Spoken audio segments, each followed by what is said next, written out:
అందరికీ నమస్కారం అండి. Welcome back to my YouTube channel. ఈరోజు మనం బలభద్ర పాత్రని రమణి గారు రచించిన 'ప్రేమించాక ఏమైందంటే' పార్ట్ 2 మనం చెప్పుకోబోతున్నాం. ఇంకెందుకు ఆలస్యం, మనం వినేదానికి వెళ్దాం పదండి. కీర్తి మార్కెట్ దగ్గర ఆగి అత్తయ్యకి ముంత ఖర్జూరం కొంది. డిపార్ట్మెంటల్ స్టోర్ దగ్గర ఆగి శకుంతల వదిన కొడుక్కి 5 స్టార్ చాక్లెట్ కొంది. ఆమె బస్ కోసం వడివడిగా అడుగులేస్తుంది. చెప్పు టప్పున తెగింది. ఉసూరుమంటూ చెప్పులు కుట్టే మనిషి కోసం కళ్ళతోనే వెతికింది. ఎదురుగా చెట్టు క్రింద కనిపించాడు. ఆమె చెప్పు కుట్టించుకుంటుండగా, "నువ్వు సాంబమూర్తి గారి అమ్మాయి కదూ" అని వినపడింది. కీర్తి తల తిప్పి చూసింది. గోల్డ్ ఫ్రేమ్ కళ్ళద్దాలు పెట్టుకున్న ఒక వ్యక్తి. "మీ నాన్నగారు నాకు స్నేహితుడే. ఒకసారి వచ్చి కలవమనమ్మా, చిన్న పనుంది" అని తన జేబులో నుంచి ఓ కార్డు తీసి, "నా ఫోన్ నంబర్ ఇది. ఫోన్ చేసి రమ్మను. మీ అమ్మ, మిగిలిన పిల్లలు బావున్నారా" అని కుశల ప్రశ్నలేశాడు. ఆమె అన్నింటికి వినయంగా జవాబులు చెప్పింది. చెప్పులు కుట్టే అతడికి రూపాయి ఇచ్చి ఆయనతో కలిసి అడుగులు వేస్తూ ఆయన తన తండ్రి మంచితనం గురించి చెప్తుంటే వింది. ఇదంతా ఎదురుగుండా ఉన్న కాంప్లెక్స్ దగ్గర ఆగి ఉన్న ఎస్టీన్ కారులో నుంచి ఒక వ్యక్తి గమనిస్తున్నాడని ఆమెకి తెలీదు. "వెళ్ళొస్తానమ్మా, మీ నాన్నని ఫోన్ చేసి రమ్మను" అని ఆయన మరోసారి చెప్పి వెళ్ళిపోయాక ఆమె తన చేతిలోని విజిటింగ్ కార్డు వంక చూసి ఆ పేరు చదివింది. విశ్వనాథం, లీగల్ అడ్వైజర్ అని ఉంది. కీర్తి పర్స్ తెరిచి ఆ కార్డు లోపల పెట్టేసి బస్ రావటంతో ఎక్కేసింది. కార్ స్టార్ట్ చేస్తూ సిద్ధార్థ, "విశ్వనాథం తన మేనకోడలితో ఇప్పుడు తప్పకుండా తను ఇంటికే వెళ్తాడు కాబట్టి కాసేపు ఇంటి ఛాయలకు వెళ్ళకూడదనుకున్నాడు." నెమ్మదిగా వెళ్తున్న కారులోంచి బయటికి చూస్తుంటే ఇందాక విశ్వనాథంతో కనిపించిన అమ్మాయి గుర్తుకొచ్చింది. తెల్లవోని ఆకుపచ్చ పరికిణిలో ఉన్న ఆ అమ్మాయిని ఇంకోసారి చూడాలనిపించింది. ఎందుకో అతని ఊహకి అందలేదు. గబుక్కున కారు తిప్పి వెనక్కి ఇంటికి వెళ్ళిపోదామా అని కూడా అనిపించింది. కాని కష్టం మీద నిగ్రహించుకుని ముందుకే పోనిచ్చాడు. అతని చెవులో గాలిమంగళ మంత్రాలు చదువుతున్నట్లు సవ్వడి చేస్తుంది. "పర్లేదు, విశ్వనాథ్ అంకుల్ మేనకోడలు అందగత్తె" అనుకున్నాడు సిద్ధార్థ్. ఉదయ్ తల్లి కీర్తిని దగ్గరికి తీసుకుని చెంపలు నిమిరి ముద్దు పెట్టుకుంది. శకుంతల కొడుకు పరిగెత్తుకొచ్చి ఒళ్ళో కూర్చున్నాడు. శకుంతల వంటగదిలో కాఫీ కలుపుతోంది. ఆమె భర్త వివేకానంద కీర్తిని ఆప్యాయంగా పలకరించాడు. వృత్తిరీత్యా పొలిటికల్ సైన్స్ లెక్చరర్ అయినా ఆయనతో పాలిటిక్స్ చర్చించడం కీర్తికి చాలా ఇష్టమైన పని. సామాన్యమైన మనిషి యొక్క ఆర్థిక పరిస్థితి ప్రభుత్వం యొక్క సమర్థతని నిరూపిస్తుంది అన్నారాయన. మధ్యతరగతి ఇల్లాలకి ప్రతిరోజు కూరలు కొనటం అనే విషయం ఎంతటి ఆలోచన కలిగించి ప్రతిరోజు ఎంత ప్రొడక్టివ్ టైం వేస్ట్ చేస్తుందో ఆమెకు తెలుసు. ఖరీదులు చూడకుండా ఇష్టమైన కూర కొనుక్కు తినే హక్కు ప్రతి ఒక్కరికి ఈ దేశంలో వచ్చినప్పుడే నిజమైన ప్రగతి. కీర్తి, వివేకానంద చాలా సీరియస్గా రాజ్యాంగం, పౌర హక్కులు, ధర్మం, చట్టం గురించి మాట్లాడుకుంటూ ఉండగా శకుంతల ఉప్మా ప్లేట్తో వచ్చింది. "దాన్ని మాతో మాట్లాడిస్తారా" అంది. "డెమోక్రసీగా అలాగే కాని" అన్నాడాయన. శకుంతల కీర్తికి టిఫిన్ ప్లేట్ అందిస్తూ, "ఈ మధ్య ఉదయ్ ఏమైనా ఉత్తరాలు వ్రాసాడా" అడిగింది. "అలాంటివి పబ్లిక్లో అడగకూడదు." ఉప్మాలో జీడిపప్పు కోసం తీవ్రంగా గాలిస్తూ అన్నాడు వివేకానంద. శకుంతల ఉడుక్కుంటూ, "ఏం వ్రాసాడు అని అడగలేదు నేను" అంది. కీర్తి నవ్వేసి తన పర్సులో నుంచి మడతపెట్టి కాగితం తీసి అందించింది. "వద్దు, మా గురించి ఏమైనా వ్రాస్తే చెప్పు చాలు" అంది. శకుంతల కీర్తికి క్లుప్తంగా చెప్పింది. శకుంతల కొడుకు కార్తిక్, "మావయ్యకి ఈసారి ఉత్తరం రాసేటప్పుడు నాకు రిమోట్ కంట్రోల్ కారు కొనిమను చెప్పు" కీర్తి అన్నాడు. "కీర్తి ఏమిట్రా, అత్తయ్య అనలేవు" మందలించింది శకుంతల. వివేకానంద నవ్వుతూ, "అలా పిలిస్తేనే గ్లామరస్ గా ఉంది. ఏం కీర్తి" అన్నాడు. "అవును" నవ్వింది కీర్తి. "త్వరగా ఆ 3 ముళ్ళు పడిపోతే రామకృష్ణ అనుకుంటూ మీ దగ్గర పడి ఉంటానే కీర్తి" అంది శకుంతల తల్లి. ఎంతైనా ఆడపిల్ల దగ్గర ఉండటం ఆవిడికి ఇబ్బందిగానే అనిపిస్తోందనుకుంటూ ఇంకో శతాబ్దం గడిచిన మనువుల అలంకరణంలో ఆడంబరాలలో తప్ప ఆలోచనలో మార్పు వచ్చే సూచనలేం లేవు. ఉదయ్ బడ్జెట్ అందుకొని అనుమతిస్తుందా అని ఆలోచించింది కీర్తి. మధ్యాహ్నమంతా శకుంతల కుట్టు పనుల గురించి, వంటల గురించి కబుర్లతో గడిచిపోయింది. సాయంత్రం అవుతుండగా కీర్తి, ఇంక నీ వెళ్ళొస్తానత్తయ్య అని బయలుదేరింది. మీ అమ్మ అసలు కనిపించటం లేదు, అప్పుడే పెళ్లి పనులు మొదలెట్టేసిందా? నిష్ఠూరమాడింది అత్తయ్య. వచ్చే ఆదివారం వస్తానందత్తయ్య సంజాయిషిగా చెప్పింది. శకుంతల చిన్నగా గొంతు సవరించుకుని, మావయ్య నిశ్చితార్థానికి డేట్ ఫిక్స్ చేయించాడా అంది. కీర్తి తల వంచుకుంది. అమ్మా, మెదడులో ఆ రోజు కావాల్సిన వస్తువులు మెదిలాయి. ఆడపిల్లల కుటుంబ పరిస్థితుల గురించి అవగాహన, తల్లిదండ్రుల ఆర్థిక స్థితి గురించి ఇంత ఆలోచన ఉండటం పెద్ద కష్టమే అనిపించింది. కళాంజలిలో కొందాం చీరలు. నర్మగర్భంగా ఏదో ఒక చీర కొని పెట్టేస్తే ఊరుకునేది లేదని శకుంతల హెచ్చరించింది. ఎక్కడ కొన్నా దాన్ని చీరనే అంటారు పదమ్మా, నిన్ను డ్రాప్ చేస్తాను స్కూటర్ బయటికి తీస్తూ అన్నాడు వివేకానంద. ఒక్కగానొక్క ఆడబిడ్డవి, నీ ముచ్చట్లకి లోటు చేస్తాడా మావయ్య? సూచనలా అంది అత్తయ్య. అన్నీ మౌనంగా విని తలాడించి వివేకానంద వెనకాల స్కూటర్ మీద కూర్చుంది కీర్తి. ట్రాఫిక్ సిగ్నల్స్ దగ్గర ఆగినప్పుడు కాస్త తల వెనక్కి తిప్పి అడిగాడు వివేకానంద. కీర్తి, ఉదయ్ అంటే నీకు ఇష్టమేనా? కీర్తి ఆ ప్రశ్నకి ఆశ్చర్యంగా ఆ అంది. అతను ఆమెకి వినిపించలేదనుకుని మళ్ళీ అడిగాడు. ఉదయ్ అంటే నీకు ఇష్టమేనా? అంటే మీ ఇద్దరి మధ్య పెళ్లి చేసుకునేటంత ఇష్టం ఉందా? ఆమె విచిత్రంగా చూస్తూ, ఎందుకలా అడిగారు అంది. ఇందాక నువ్వు ఉదయ్ వ్రాసిన ఉత్తరం సంకోచించకుండా శకుంతల చేతికి అందివ్వబోయినప్పుడు నాకు డౌట్ వచ్చింది. పెళ్లి చేసుకోబోయే జంట బాహాటంగా అలా ఉత్తరాలు ఇతరులకు చూపించుకునే పరిస్థితి ఉండదే. Maybe I am wrong. అనుమానం రాగానే అడిగేశాను. ఏమీ అనుకోకు అని స్కూటర్ స్టార్ట్ చేశాడు. ఏమీ అనుకోను అంది కీర్తి. ఆమెని ఇంటి దగ్గర దింపాక అన్నాడు, నా ప్రశ్నకి సమాధానం చెప్పలేదు నువ్వు. నీకు ఉదయ్ అంటే ఇష్టమేనా? సమయం మించిపోలేదు. లేకపోతే నాతో ధైర్యంగా చెప్పు. పిరికితనాన్ని మించిన అంగవైకల్యం లేదు. కీర్తి తల అడ్డంగా ఆడిస్తూ, నాకు ఉదయ్ అంటే అయిష్టం లేదు. పెళ్లి చేసుకోవడానికి ఎటువంటి అభ్యంతరం, సంకోచం లేదు అంది. గుడ్. సంతృప్తి పడి అతను వెళ్ళిపోయాడు. ఇంట్లోకి వచ్చాక సాంబమూర్తి అడిగాడు, మా అక్క ఎలా ఉంది? బీపీ ఇప్పుడు నార్మల్గానే ఉందట అని కీర్తి వంటింట్లో ఉన్న తల్లి దగ్గరికి వెళ్ళి ఆమెని మేనత్త చూడాలనుకుంటున్నట్లు చెప్పింది. వెళ్తే నిశ్చితార్థం గురించి అడుగుతారు. మీ నాన్నగారింకా ముహూర్తం పెట్టించలేదు. ఏం చెప్పను బేలగా అంది సుభద్ర.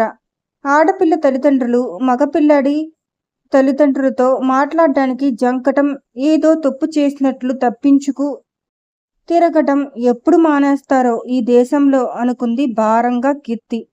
ఆమెకి విశ్వనాథం గుర్తొచ్చి తండ్రికి చెప్పడానికి హాల్లోకి వెళ్ళింది. నీకోసం శృతి కీర్తి తీసుకుని విశ్వనాథ్ వచ్చాడు. చాలాసేపు వెయిట్ చేసి వెళ్ళాడు నిష్ఠూరంగా అన్నాడు రాజారావు. సిద్ధార్థకి విశ్వనాథం పక్కన నడుస్తూ వెళ్ళిన అమ్మాయి రూపం గుర్తొచ్చింది. అమ్మాయి చాలా బాగుంది తెలుసా అన్నాడు రాజారావు. అమ్మాయి బాగున్నప్పుడు, అంత ఆస్తి ఉన్నప్పుడు వేస్ట్ కాదు, ఎవరైనా చేసుకుంటారు.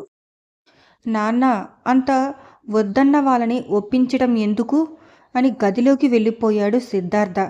అతని మనసులో ఎటువంటి భావచలనమూ లేదు. ఈ పెద్దవాళ్ళు తమ వ్యాపారాలకి, వ్యవహారాలకి అనుగుణంగా ఉండేటట్లు పెళ్లి సంబంధాలు కుదిర్చి ఈ వివాహాలని చట్టబద్ధమైన జూదాలు చేస్తున్నారు అనుకోవటం మినహా ఈ విషయం గురించి పెద్దగా ఆలోచించలేదు. నువ్వు ఈరోజు నాతో ఒక చోటుకి రావాలమ్మా అన్నాడు సాంబమూర్తి కీర్తితో. నేను మైత్రి వాళ్ళింటికి వస్తానని చెప్పాను నానా, నోట్స్ రాసుకోవాలి అంది కీర్తి. ఈరోజు సాయంత్రం వెళ్ళు, ఇప్పుడు నాతో రా, పనుంది. విశ్వనాథాన్ని అర్జెంటుగా కలవాలి అన్నాడు. సరే నానా, వెంటనే ఒప్పుకుంది Keerthi. The philosophy of 1 century is the common sense of the next. ఈ విషయం తండ్రిని చూస్తే నిజమనిపిస్తుంది. కీర్తికి పిల్లల్ని చిన్నప్పటి నుంచి ఏ ఆంక్షలు లేకుండా పెంచాడాయన. చదువుకోండి అని చెప్పడం కూడా ఎన్నడూ చెయ్యలేదు. తల్లి చెప్తున్నా వాళ్ళకి తెలుసు సుభద్ర అనేవాడు. పిల్లల మీద అంత నమ్మకం ఉంచాడు. ఎన్నడూ పిల్లల్ని స్కూల్ ఎక్స్కర్షన్‌కి కానీ, తోటి పిల్లల ఇళ్ళకి కానీ వెళ్ళొద్దని నియంత్రించలేదు. కీర్తి స్నేహితులతో సినిమాకి వెళ్ళి వచ్చి స్పెషల్ క్లాస్ జరిగిందని అబద్ధం చెప్పే పరిస్థితి ఎన్నడూ కలిగించలేదాయన. స్వేచ్ఛ, గాలి, నీరు, ఆహారం కన్నా మిన్న అనేవాడు. పిల్లలకి తమకి కావాల్సినవి చదువుకోవడానికి, అభిరుచుల్ని పెంపొందించడానికి పూర్తి స్వేచ్ఛనిచ్చాడు. కీర్తి కవితలు వ్రాసినా, ప్రీతి బొమ్మలు వేసినా, వంశీ క్రికెట్ ఆడుకున్నా ఆయన వాళ్ళతో చేరి ఆ ఆనందాన్ని పంచుకునే ప్రయత్నం చేసేవాడు. ఇలా ఎంతమంది తల్లిదండ్రులు చేయగలుగుతున్నారు? సుభద్ర మాత్రం అప్పుడప్పుడు ఆడపిల్లలకి అంత స్వేచ్ఛ ఇవ్వకూడదు అంటుంది. స్వేచ్ఛ వస్తువు కాదే, ఒకరిస్తే తీసుకోవటానికి అంటాడాయన. ఆవిడ అమాయకత్వానికి జాలిపడుతూ, ఆవిడ పాతకాలం ఇల్లాలు, ఇంకా స్వేచ్ఛ తల్లిదండ్రులు తీసుకునేది అనుకుంటుంది. తరువాత తరం పిల్లలు అసలీ డిస్కషన్ రానివ్వరు. ఏం చేస్తున్నారో వాళ్ళు చేశాక గానీ తల్లిదండ్రులకు తెలియదు బహుశా. కీర్తి, సాంబమూర్తి వెళ్ళేసరికి విశ్వనాథం ఇంట్లో లేడు. వాళ్ళు కూర్చోమని చెప్పి మర్యాదగా చేశారు. ఇంటి ముందు తోటలో రకరకాల పువ్వులున్నాయి. ఆ ఇంట్లో ఇంటీరియర్స్, ప్లాస్టిక్ గడ్డి, ప్లాస్టిక్ పువ్వులు అమర్చడం కీర్తిని ఆశ్చర్యపరిచింది. మానవుడు కృత్రిమకానికి ఎంతగా అలవాటు పడిపోతున్నాడు. తోట చూసొస్తాను నాన్నా అని కీర్తి బయటకి నడిచింది. క్రమబద్ధంగా పెంచిన తోటలో ప్రతి పువ్వు ఏదో చెప్పబోతున్నట్లు నవ్వుతూ కనిపించాయి. అందమైన సీతాకోకచిలుకలు, రెక్క వింజామరులు గాలికి పరవశిస్తూ తలలూపుతున్నాయి. పుక్కిట మదిర పుక్కిలిస్తే పుష్పించే పొగడలు, చెంపకి చెంప ఆనిస్తే వికసించే చామంతులు, కొనగోట మీటితే వికసించే మాలతీలతలు, పాద తాడనంతో పరవశించే అశోక తమలా వృక్షాలు, అలనాటి పుష్పలావికలు జ్ఞప్తికొచ్చాయి. రంగురంగుల విద్యుత్ దీపాల కనిపించాయి. బాటకి ఇరువైపులా ఉన్న క్రోటన్స్ చెట్లు. ఆమె ఆ తాదాత్మ్యతని కళ్ళు ఆరమోడ్చి తనివితీర అనుభవిస్తుంది. ఎవరో పిలిచినట్లయింది. నెమ్మదిగా రెప్పలు విప్పి చూసింది. స్ఫురద్రూపి అయిన యువకుడు ఒకడు చేతిలో ఏదో కవర్ పట్టుకుని ఆమెని పలకరిస్తున్నాడు. మిస్, మిమ్మల్నే. విశ్వనాథ్ అంకులున్నారా? కీర్తి అప్రయత్నంగా తలూపుతూ లేరు. నేను అని చెప్పబోయింది. అతను చిన్నగా నవ్వాడు. అంకుల్ వస్తే ఈ కవర్ రావుగారి పంపారని చెప్పండి. వస్తాను అని వెనక్కి తిరిగాడు. కీర్తి తెప్పరిల్లి మీ పేరు అంది. సిద్ధార్థ అని ఆమె ముఖంలో భావాల కోసం వెతికాడు. అప్పుడే వికసించిన గులాబీలా ముగ్ధమోహనంగా ఉన్న ఆమె ముఖంలో ఎటువంటి కుతూహలం, ఆనందం అతనికి కనపడలేదు. చాలా మామూలుగా తలూపింది. సిద్ధార్థ కారు స్టార్ట్ చేస్తూ మళ్ళీ ఇంకోసారి ఆమెని చూశాడు. ప్రతి పువ్వుని పలకరిస్తూ వాటితో మౌనంగా ఊసులాడుతున్నట్లు ఆమె అలౌకికమైన స్థితిలో కనిపించింది. సిద్ధార్థ స్లోగా డ్రైవ్ చేస్తూ ఆమె రూపాన్ని మననం చేస్తున్నాడు. ఓని ఆకుపచ్చ పరికిణి, మొన్నటి డ్రెస్, మెడలో కనిపించినట్లున్న సన్నని చైన్, చేతికి ఓ బంగారు గాజు. శృతి కీర్తి ఇంత సింపుల్గా ఉందంటే ఆమె వ్యక్తిత్వం ఏమై ఉంటుంది? తండ్రి చెప్పిన ప్రకారం ఆమె ప్రముఖ సిటీలో స్టార్ హోటల్స్కి యజమానురాలు. ఒక కారు ప్రమాదంలో తల్లిదండ్రులను కోల్పోయిన ఆమెకి విశ్వనాథం గార్డియన్. తను విన్నదానికి ఆమె అభిప్రాయానికి ఎక్కడ పొంతన కుదరడం లేదు. తల ఆగిస్తూ షీ ఈజ్ ఏ పజిల్ అనుకున్నాడు. ఆఫీస్లో మధ్యాహ్నం కుండీలో పసుపు గులాబీలు అమరుస్తున్న సెక్రటరీని చూస్తే మళ్ళీ ఆమె గుర్తుకొచ్చింది. She is fragrance of beauty అనుకున్నాడు. సాయంత్రం కాదు, విశ్వనాథం ఇంటివైపు వెళ్దామని మొరాయిస్తుంటే షీ ఈజ్ ఏ మ్యాగ్నెట్ అనుకున్నాడు. రాత్రి నిద్ర పడుతుండగా వచ్చి కుదిపి లేపి ఆమె తలూపి ఊహు సతాయిస్తుంటే షీ ఈజ్ వెరీ స్పెషల్ అనుకున్నాడు. పొడవాటి జడ ఊగుతుండగా పైట కొంగు నడుం చుట్టూ తిప్పి దోపి ఆమె నడుస్తున్నప్పుడు వెనక నుండి కనిపించిన భంగిమ గుర్తొస్తేనే అతనికి ఒళ్ళంతా ఒకంత పులకింత కలిగింది. ఆర్చీ లాంటి కనుబొమ్మలెత్తి పెద్దవైన కళ్ళని ఇంకా పెద్దవి చేసి చూసిన ఆమె చూపు ఎక్కడో గుచ్చుకున్నట్లయి తీయని బాధ కలిగింది. బహుశా ఐయామ్ ఇన్ లవ్ అనుకున్నాడు. కవ్విస్తూ వచ్చి ఏడిపించే పోయేదే ప్రేమ. ప్రతి ఒక్కరికి జీవితంలో ఏదో ఒకసారి ఈ స్థితి తప్పక అవుతుంది. ఈ స్థితిలో రోజూ చూపే ఎండ, నీరు, గాలి, పూలు అన్నీ అకస్మాత్తుగా అత్యంత అపురూపంగా నేలకి స్వర్గం దిగి వచ్చినట్లుగా తోస్తాయి.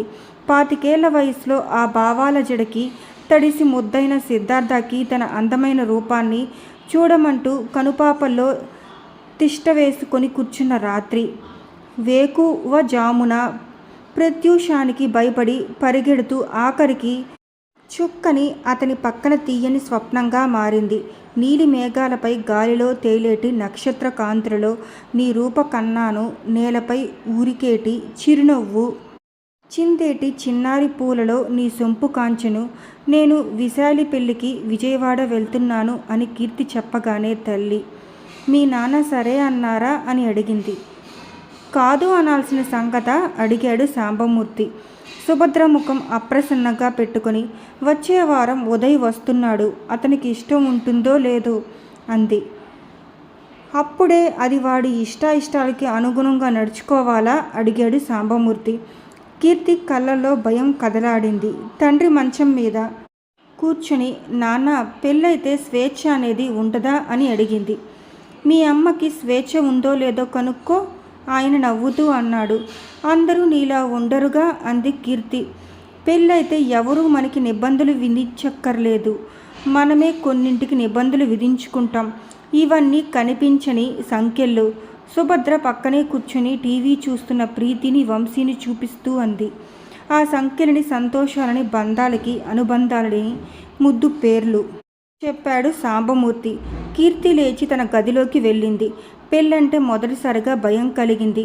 ఎదురింటి ఆవిడ, పక్కింటి పిన్నిగారు మాట్లాడేటప్పుడు అస్తమానం ఆయనకి అలా ఇష్టం ఉండదు వదినా అను, ఆయన ఒప్పుకోరక్క అను అనటం ఆమె వింటూ ఉంటుంది. ప్రతిదానికి ఆయన ఒప్పుకోవటం, ఆమోద ముద్ర వేయటం. ఎందుకో భర్త అంటే యజమాని, భార్య అంటే బానిస అన్న భావన ఈ శతాబ్దంలో కూడా నా ఆలోచనలతో ఆమె అంతరంగం అలసిపోయింది. మర్నాడు మైత్రి మొహం గంటు పెట్టుకుని వచ్చి విశాలి పెళ్ళికి వెళ్ళటానికి ఇంట్లో వాళ్ళు ఒప్పుకోలేదని చెప్పింది. పైగా ఆ రోజునే దానిని చూసుకోవటానికి పెళ్లివారు వస్తున్నారట. లవ్ మ్యారేజ్ చేసుకోవాలనుకున్నాను, ఈ పెద్దలు ఒట్టి విలన్లు అని చిరాకు పడింది. కీర్తి చిరాకు పడి, ఆ వచ్చిన అబ్బాయి బాగుంటే లవ్ చేయి, ఆ తర్వాత మ్యారేజ్ చేసుకో, నీ మనసు వాళ్ళ మాట వినినట్లవుతుంది అంది. రెండు చెల్లి మైత్ర కీర్తిని కోపంగా చూస్తూ, అసలు నీకు లవ్ అంటే తెలుసా? తెలిస్తే ఇలా మాట్లాడవు అంది. నీకు తెలిస్తే చెప్పు, సన్నజాజి మొగ్గలు అల్లుతూ అంది కీర్తి.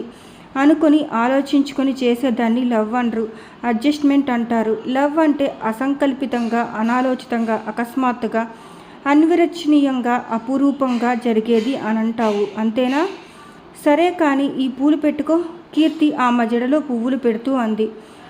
నీకు అలాంటి అనుభూతులు కావాలనిపించదా కీర్తి? కుతూహలంగా అడిగింది మైత్రి. ఎందుకు అనిపించదు? ఉదయ్ నన్ను ప్రేమిస్తున్నాడుగా. మామూలుగా అనేసింది. పెద్దలు చిన్నప్పటి నుంచి అనుకుంటున్నారు కాబట్టి ఒక రకంగా అది ఒప్పుకుంది అంది మైత్రి. కీర్తి నవ్వి, ఎవరినైనా పెళ్లి చేసుకున్నాక చేసేది కాపురమే. పెళ్లికి ముందు జరిగే ఓ చిన్న ప్రహాసానికి ఎందుకింత ఇంపార్టెన్స్? ఆ విషయం మీద ఇన్ని కథలు, సినిమాలు ఎందుకు? దానికోసం రోజు బోల్డంతమంది ఎందుకు ఆత్మహత్యలు చేసుకోవటం? నాకు అర్థం కాదు అంది. మైత్రి చాలా గంభీరంగా వింటూ ఉండిపోయింది. కీర్తి నవ్వుతూ, అలా ఉండిపోయావేం? నా మాటలు బాలేదా అంది. మైత్రి నవ్వకుండా గంభీరంగానే, కీర్తి నీ కదేమిటో, లోకమంతా దానికోసం ఎందుకు పిచ్చివాళ్ళైపోతారో అర్థం కాకపోవటమే మంచిది. నువ్వు ఈ మాట మీదే జీవితాంతం ఉండాలి, అప్పుడే సుఖంగా ఉంటావు. కీపిటప్ అంది. నా జీవితంలో ఆ అద్భుతమైన ప్రేమ అనే తారక మంత్రం రాకూడదని శపిస్తున్నావా లేక దీవిస్తున్నావా అడిగింది కీర్తి. ఆకాంక్షిస్తున్నాను చెప్పింది మైత్రి. శకుంతల దగ్గరుండి ఫోన్ వచ్చింది. ఉదయ్ వచ్చినప్పుడు లగ్నపత్రిక మీ నాన్న వ్రాయించాలని వాళ్ళమ్మ అభిప్రాయమట. నిజమే, కుదిరాక ఎక్కువ రోజులు ఉంచుకోవటం మంచిది కాదు. వెంటనే ముహూర్తాలు పెట్టించండి అంది సుభద్ర. అలాగే అన్నాడు సాంబమూర్తి. ఇదండి పార్ట్ 2. మీకు కనుక నా వీడియో నచ్చినట్టయితే please like, share, comment and subscribe my channel. Thanks for watching my video.